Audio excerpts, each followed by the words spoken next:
son made it all right? No, he didn't. He died. But he did walk again. And he wasn't bitter.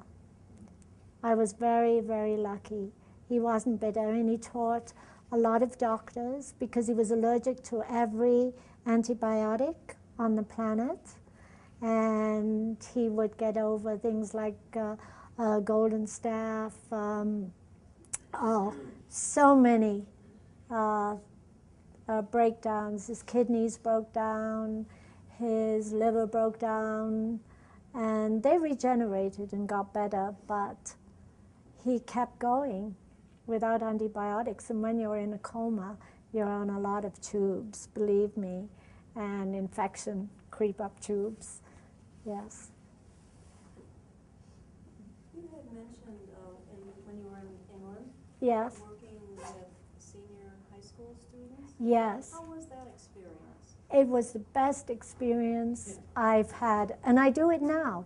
I take students, last year high school students, I just finished training 60 from Capitol High, Santa Fe High. I took some from prep. I took some also from the Academy of Mathematics and Sciences last year. And they're wonderful. They call me often on a weekend, and they want to come out with me. So that's why I need help in the office to organize everybody and answer the calls and help me, you know, say, well, this person can go out with that person instead of me making calls all the time. Are you free? Like 2 to 4. If somebody could help me with all that, I would be very, very grateful. Even if it was only 1 hour, like every other week, or 1 hour a month. Yes, they're great. And they're learning to talk about death because it's always not been spoken about. And sometimes I approach them with the idea that we talk about our pets when we lose a pet. I have a granddaughter, and she made a big thing out of losing this mouse. She had to sit in front of the fire with it. She had to have a special box. She took the chimes from the garden, put him on a tree out in the front yard. But all that was her making sure that the little dead mouse knew it was loved and knew it would be missed. And she talked about it for a long time.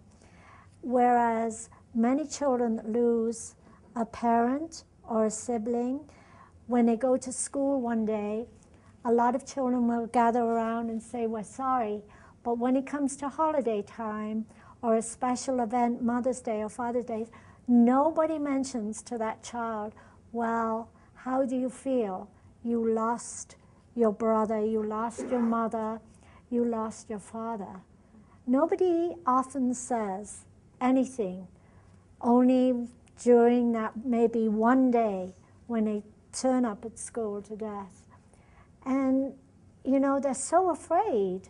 A lot of children are afraid of a person dying, not their pet, but a person dying.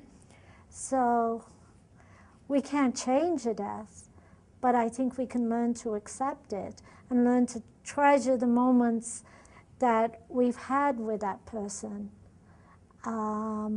and make memories. It's important to make memories while a person is still alive. I bring children in and I say, do you want to put moisturizer or lavender oil on mommy's hands or feet while she's in the dying process or before? And they say, can we really? And I said, yes, here's a washcloth, wipe them. And it's an involvement, whereas before they just stand at the bed, they don't know what to say. They don't know what to say.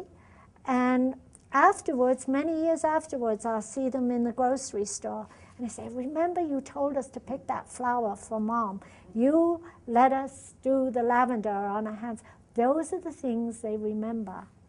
They remember they were part of it. Yes.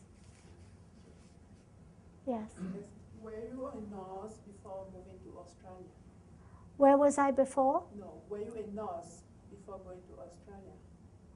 Was I in America? No. Were you a nurse? Oh, a nurse. Yeah. Oh, I wanted to be a midwife. I started taking midwifery courses in Wales, because I'm from Wales. But then I never finished them. I married very young and had children. Then my first job in America when I first came was inner city Detroit, setting up the very first Head Start with other teachers. So I learned a lot there. There were 350 children being bused in 2 times a day. Oh, well, 175 2 times a day. And it was a wonderful experience for me because a lot of those children were sick. There were a lot of them from poverty homes. And from there, I worked with cerebral palsy children. I worked with autistic children in a clinic for 9 months. I took odd nursing classes here, there.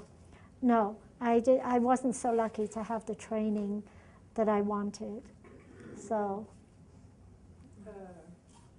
In Australia, beside the love for your son, what Yeah. was another source of inspiration? What was his? Another source of inspiration beside the love that you have. Oh, for the your son? inspiration? Mhm. How can I not be?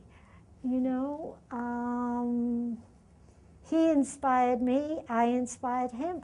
We laughed a lot. One time he said, Mom, in Australia, I want to go in the ocean. I want to go in the ocean. So his brother was visiting at that time, and I said, well, Scott, wheelchairs don't go through sand very well. And we saw a chair, we chopped the legs off, we've got 2 broomstick handles. We nailed the chair to the broomstick handles.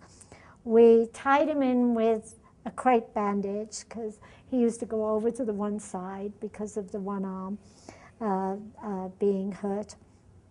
And we carried him in. And I said, you really want us to put you in the waves in the ocean like this? Yes, yes. And the wave came and he was like this. And but he loved it. And another time he wanted to go fishing. We used the same chair up on the rock, and we put the fishing pole, and he was like this with the one hand. And believe it or not, he caught a little tiny fish. Little tiny fish. He kept me going. And he loved his volunteers. They were great.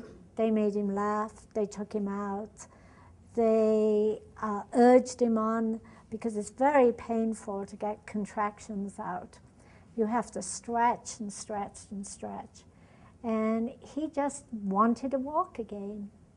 And he did, through the help of all his volunteers. Lenny has your book here that she wrote about it. Actually, Nicholas Evans, who wrote The Horse Whisperer, does the foreword. He also helped her not write the story, but maybe a little editing. Is that okay? Yeah. All right. And it's Macmillan Publishers, which I know you're all familiar with, but it's the branch from England, and it's called Hold My Hand. And this was done in China because Well, I this cover, couldn't, there's yes, many covers, but I couldn't the get German a edition. publisher. I owned the American rights, and none of the publishers wanted to publish it because Harper and Collins called me. I had all these wonderful letters. We love this book, but how can we tell our readers that Scott dies in the end? Yeah. See, Americans want the good finish. And it came out in England, Australia. I came out in Poland. I went over to help Hedinger in Poland. It's being made into a movie by Yeah. the same producer and director for The The Queen, Queen yes. that won the Academy Award. So, Maybe Okay. I'll make some money when the film is yeah, finished. yeah, we'll both be in And it. if it gets to the theaters, that's the secret. So these, Yeah. if you would like to know Glennis's story, you can have one for free. If you'd like to Yes. make a donation and buy the book, that'd be helpful too. And I have more at home if you would like one.